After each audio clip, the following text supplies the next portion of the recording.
सामाजिक परिप्रेक्ष्य में ये जो शब्द बोले गए हैं रमेश बिधूड़ी जी द्वारा, ये बिल्कुल भी किसी भी समाज का कोई भी आदमी, कोई भी व्यक्ति, कोई भी महिला इसको बर्दाश्त नहीं करेगी। ये सभ्य समाज की बातें नहीं, ये असभ्य समाज की बातें हैं।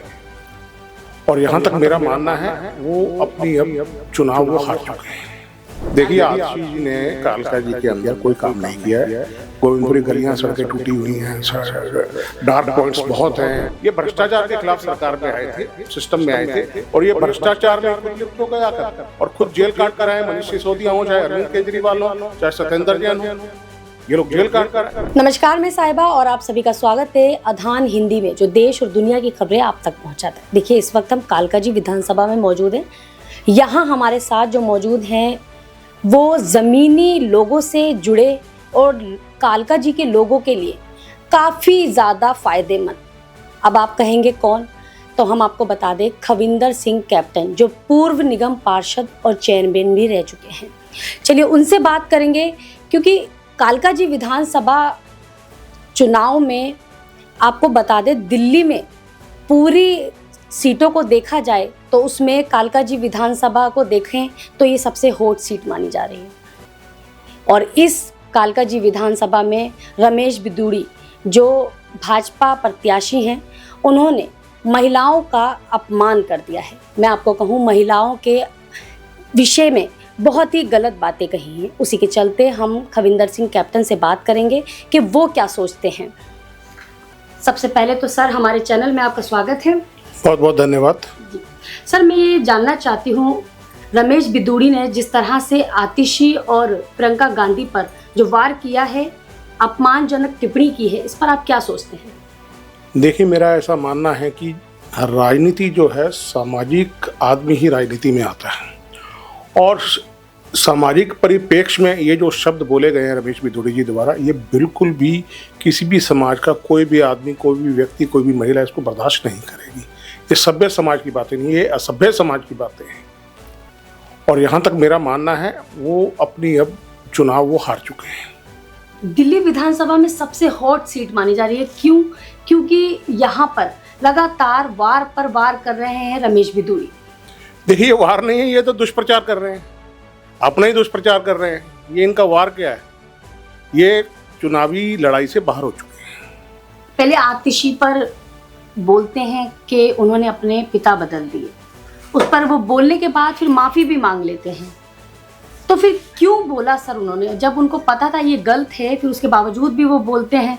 फिर वो दूसरी बात कह देते हैं कि यहाँ की सड़कों को, हालांकि संगम बिहार की सड़कें हमने सर्वे किया था, रतिया मार्ग का, बहुत ही खराब स्थिति है। उन्होंने कहा हमने ओखला और संगम बिहार की सड़कों को जैसे संवारा है, उसी तरह कालका जी की सड़कों को भी संवारेंगे, और वो भी प्रियंका गांधी के गालों जैसी। तो क्या ये शब्द उनके चुनाव से रिलेटेड है? देखिए, चुनावों से इनका दूर दूर तक कोई लेना देना नहीं है। और जो उन्होंने बोला है प्रियंका गांधी जी के बारे में, हम इसका बहुत बहुत विरोध करते हैं और उनको ऐसे शब्द नहीं बोलने चाहिए थे। और राजनीति के अंदर ऐसे लोगों का कोई स्थान नहीं है। और मुझे तो ऐसा लगता है, मैं ऐसा मानता हूँ, और मेरी ये मांग भी है भारतीय जनता पार्टी से कि कृपया करके उनका टिकट वापस ले लें, कि ऐसे आदमी को चुनाव नहीं लड़ाना चाहिए। क्या असर पड़ा होगा चुनाव पर सर इन बातों से? चुनाव पर असर क्या, कि यही असर पड़ा कि इसका असर कालका जी सीट पर नहीं पड़ा है, इसका असर पूरी दिल्ली में भाजपा की जितनी भी 70 की 70 सीटें उन पर पड़ेगा। उसमें भाजपा का वोट प्रतिशत अब गिरेगा और कांग्रेस इस बार सत्ता के अंदर आएगी।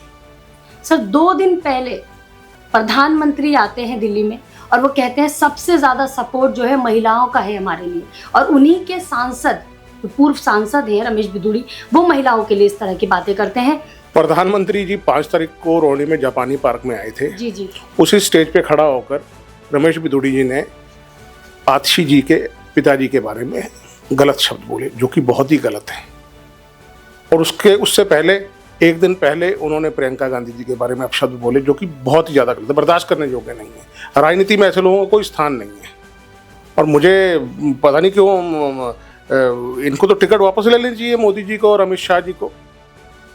और ऐसे लोगों का पार्टी में, किसी भी राजनीतिक पार्टी के अंदर कोई स्थान नहीं होता है। जी सर, एक सवाल और है मेरा। जब आतिशी प्रेस से मुखातिब हुई तब वो रो पड़ी इस बात को लेकर कि चुनाव के मुद्दे पर बात करें, कि अगर आतिशी ने 1 सड़क बनाई है तो मैंने 10 बनाई है। अगर मैंने 10 कैमरे लगाए हैं तो मैंने 100 कैमरे लगाए हैं। इन मुद्दों पर चुनाव लड़े, लेकिन वो ये बेशर्मी पर चुनाव न लड़े। देखिए, जब से भारतीय जनता पार्टी सत्ता के अंदर आई है, केंद्र के अंदर आई है, सत्ता में आई है, ये लोग अहंकार में डूब चुके हैं और ये लोग अनर्गल बातें करते हैं। और यहाँ तक रही बात, ये जो इन्होंने आतिशी जी के बारे में और अलग अपना माननीय प्रियंका गांधी जी के बारे में शब्द बोले, शब्द बोलने नहीं चाहिए। राजनीति होनी चाहिए, चुनाव लड़ा जाना चाहिए, मुद्दे आधारित चुनाव होना चाहिए, मुद्दा आधारित चुनाव होना चाहिए कि आपकी जब आप अपने घर के बाहर निकले, आपकी सड़क बनी है, आप अपने घर से बाहर निकले तो आपको लगे कि आपकी गली में सफाई हो रखी है, कूड़ा उठ रहा है, स्ट्रीट लाइट ठीक है, पार्क ठीक है। इन मुद्दों पे लड़ाई होनी चाहिए, डेवलपमेंट के ऊपर लड़ाई होनी चाहिए कि दिल्ली का आम नागरिक सुरक्षित है, दिल्ली के अंदर अपना आम आदमी सुरक्षित है, उसके बाद डार्क पॉइंट्स नहीं है। इन चीज़ों के ऊपर चुनाव होना चाहिए। तो मुझे लगता है ये मुद्दा विभिन्न मुद्दे को भटका रहे हैं, जो कि बिल्कुल ठीक नहीं है। सर, अलका लांबा और भी लोग थे, उसमें आप भी शामिल थे, जब 2 दिन पहले अभी धरना प्रदर्शन हुआ जी, रमेश बिदूड़ी का पुतला भी फूका गया और माफ़ी मंगवाने की मांग भी रखी गई थी। हाँ, बिल्कुल रखी गई थी, पुतला फूका गया था यहीं गोविंदपुरी गली नंबर 1 के चौक पे। तो क्या माफ़ी मांगी उन्होंने?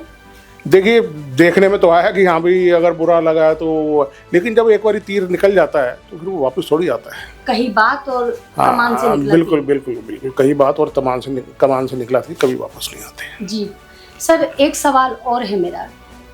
इस चुनाव में आप दावेदारी कर रहे थे कांग्रेस की तरफ से, लेकिन पार्टी ने अलका लांबा को चुना। हालांकि अलका लांबा चांदनी चौक से चुनाव लड़ना चाह रही थी, इस पर आप क्या कहना चाहेंगे सर? देखिए, पार्टी हाईकमान का निर्णय है, उन्होंने अलका लांबा जी को चुनाव में उतारा है, तो हम पार्टी हाईकमान के निर्णय को सिर माथे पे लेते हैं।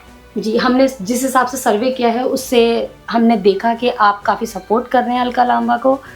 हाँ, बिल्कुल सपोर्ट कर रहे हैं। तो क्या माहौल रहेगा सर? त्रिकोण चुनाव है और देखिए, हम कालकाई से हम लोग चुनाव जीतने जा रहे हैं। आतिशी ने तो कसम खा ली है कि रमेश बिदूड़ी को हराना है। देखिए, आतिशी जी ने कालका जी के अंदर कोई काम नहीं किया है। गोविंदपुरी गलियां, सड़कें टूटी हुई हैं, डार्क पॉइंट्स बहुत हैं और क्राइम बढ़ा हुआ है, नशा बिक रहा है, सारी चीज़ें हो रही हैं, बहुत बुरे हाल हैं। और जो हम लोगों ने पिछले 1998 से लेकर 2017 तक जो हमने बनाया था कालका जी, उस कालका जी को ये मेंटेन भी नहीं कर पा रहे हैं। हॉस्पिटल हमने बनाया और गलियां, सड़कें हम लोगों ने बनाई, स्ट्रीट लाइट हमने ठीक की, underground multi level car parking हमने बनाई। और मैं तो ये कहना चाहता हूँ कि कालका जी ने आतिशी जी को विधायक बनाया, उसकी बदौलत वो मंत्री बनी। इन्होंने कालका जी के लिए क्या किया? उसके बाद ये मुख्यमंत्री बनी, उसी की विधायक की बदौलत जो कालका जी के लोगों ने बनाया था। लेकिन इन्होंने कालका जी के लिए क्या किया? मुख्यमंत्री बनने के बाद इन्होंने कुछ नहीं किया। मुख्यमंत्री क्या किया? प्रोजेक्ट लेकर आए, क्या कुछ नई चीज़ लेकर आए? कुछ नहीं किया इन लोगों ने। और मुझे लगता है आम आदमी पार्टी सत्ता में रहने की हकदार नहीं है। जब इन्होंने बोला था कि हाँ भाई, जब हम सत्ता में आएंगे हम गाड़ी नहीं लेंगे, बंगला नहीं लेंगे, पैसे नहीं लेंगे, तनख्वाह नहीं लेंगे, 3 कमरों का मकान लूँगा। शीला दीक्षित जी का उस वक्त 27 AC लगे थे उनके उसके ऊपर। अरे आज बताइए ना, 33 करोड़ से ऊपर तो शीश महल बना दिया इन्होंने। CAG की रिपोर्ट पेश नहीं की इन्होंने। अब इलेक्शन आचार संहिता आज से लागू हो गई है, तो अभी धीरे धीरे नई नई बातें पता करें आएंगी। शराब घोटाला इन्होंने किया। अरे एक महिला कह रही थी कि ये एक बोतल शराब के साथ एक बोतल फ्री दे रहे हैं, तो क्या ये आटे के साथ आटे की एक बोरी फ्री क्यों नहीं देते? तेल की बोतल के साथ एक तेल की बोतल फ्री क्यों नहीं देते? गरीबी इतनी है, बेरोजगारी इतनी है, उसको दूर करें ना। गरीब लोगों के दूध के पैकेट के साथ दूध का पैकेट क्यों नहीं देते? इनको शर्म आनी चाहिए। और उसके ये भ्रष्टाचार के खिलाफ सरकार में आए थे, सिस्टम में आए थे, और ये भ्रष्टाचार में खुद लिप्त हो गए आकर, और खुद जेल काट कर आए। मनीष सिसोदिया हो, चाहे अरविंद केजरीवाल हो, चाहे सत्येंद्र जैन हो, ये लोग जेल काट कर आए। महिलाओं के साथ ये भी तो अपराध करते हैं ना। स्वाति मालीवाल जी के साथ इन्होंने क्या किया? शीश महल के अंदर उनको मारा, उनको पीटा। इनकी राज्यसभा सांसद है वो, तो उसके साथ क्या किया इन्होंने? जो विभव कुमार जी हैं, इनके क्या किया इन्होंने? तो कुल मिला के यह लोग सत्ता में रहने के योग्य नहीं है। इनको कोई अधिकार नहीं है सत्ता में रहने का। झूठ बोलकर ये लोग सत्ता में आए हैं और झूठ बोलते हैं, झूठ की राजनीति करते हैं। अरे 18,000 रुपये कर रहे हैं। अब इलेक्शन कमीशन ने आज कहा भी आप कोई भी घोषणा करने से पहले आप उसकी डिटेल दीजिए, उसको एलेबोरेट कीजिए कि आप वो पैसा कहाँ से लाएंगे। सर, इस सवाल पर मैं भी एक सवाल करना चाहती हूँ आपसे। जैसे कि 2100 रुपये बहनों के लिए निकाला आम आदमी पार्टी ने, उसी तरह कांग्रेस ने भी लाडली बहन योजना निकाली 2500 रुपये। देखिए, मैं आज आपको बता दूं दिल्ली के अंदर लाडली योजना शुरू करने वाला कौन था? श्रीमती शीला दीक्षित जी। इन्होंने वो लाडली योजना बंद कर दी। पहली क्लास में अगर कोई बच्ची एडमिशन लेती है, जब 12th क्लास करके वो निकलती तो उसको 1 लाख रुपए मिलता था, लेकिन उन्होंने ये योजना बंद कर दी। उसके बाद जो सीनियर सिटीजन सेंटर है दिल्ली के अंदर, उनको शीला दीक्षित जी 20,000 रुपये हर महीना देती थी उनकी मेंटेनेंस के लिए, वो इन्होंने वो योजना बंद कर दी। उसके बाद अगर कांग्रेस कोई भी स्कीम लेकर आती है तो वो सोच समझ कर लाती है। अब कर्नाटक मॉडल जो है वो दिल्ली के अंदर लागू होगा, 25 रुपये बहना वाला जो है, लाडली बहना वाला। इससे क्या बेनिफिट होगा चुनाव में सर? चुनाव में बेनिफिट क्यों नहीं होगा? चुनाव से पहले कई घोषणा करी जाती हैं, सोच समझ के घोषणा करती हैं, और कांग्रेस पार्टी विश्व की सबसे पुरानी पार्टियों में से है, और जो कुछ भी अगर कांग्रेस घोषणा पत्र लाएगी वो सोच समझ कर लाएगी और उसको वो इम्प्लीमेंट करना जानती है, और उसके अंदर उसको पता है कि घाटा नहीं होगा। 2013 से लेकर अब तक जल बोर्ड घाटे में चल रहा है। 2013 तक श्रीमती शीला दीक्षित की सरकार थी, घाटे में नहीं थी, लेकिन जल बोर्ड घाटे में क्यों है? यमुना की सफाई क्यों नहीं हो रही है? 37 सीवरेज ट्रीटमेंट प्लांट हैं, 37 में से आप देखिए ना कितने ठीक चल रहे हैं। 21 से ज़्यादा मेरे ख्याल से सारे सीवरेज ट्रीटमेंट प्लांट काम नहीं कर रहे हैं। ड्रेन इनकी साफ़ नहीं है, जो नाले हैं वो साफ़ नहीं है, उसकी क्वालिटी ठीक नहीं है। ये सारे जितने भी ठेके दे रखे हैं, इसकी तो भ्रष्टाचार की इसकी जांच होनी चाहिए, इसकी सीबीआई इंक्वायरी होनी चाहिए, और इनको फिर दोबारा जेल भेजना चाहिए। तो मेरा ऐसा मानना है कि अब जो चुनाव आ रहे हैं, उन चुनावों में दिल्ली की जनता भारतीय जनता पार्टी को और आम आदमी पार्टी को नकार के कांग्रेस की सरकार दिल्ली के अंदर बनाने जा रही है। जी, बहुत बहुत धन्यवाद आपका। देखिए, हमारे साथ थे पूर्व निगम पार्षद और चेयरमैन रहे खविंदर सिंह कैप्टन। उनसे हमने कई मुद्दों पर सवाल किए, उन्होंने बाखूब होकर उसके जवाब दिए, और उन्होंने हर एक चीज़ को बारीकी से समझाया। आपको हमारी इस खबर में कोई भी कमी लगे, हमें कमेंट कर ज़रूर बताइए। तब तक के लिए नमस्कार।